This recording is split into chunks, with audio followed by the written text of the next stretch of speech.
তৃণমূল নেতৃত্ব ও জনপ্রতিনিধিদের উপস্থিতিতে পাড়ায় সমাধান কর্মসূচি অনুষ্ঠিত হল রতুয়া 2 ব্লকের অন্তর্গত মহারাজপুর গ্রাম পঞ্চায়েতের পাইকোট্টোলা গ্রামে।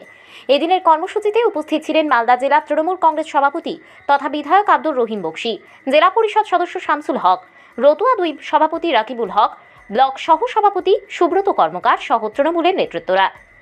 মানুষের বিভিন্ন সমস্যা অভিযোগ নিয়ে আলোচনা করা এবং জনপ্রতিনিধিদের সেই সমস্ত সমস্যা অভিযোগগুলি দূর করতে বিভিন্ন নির্দেশিকা রাখেন জেলা তৃণমূল সভাপতি।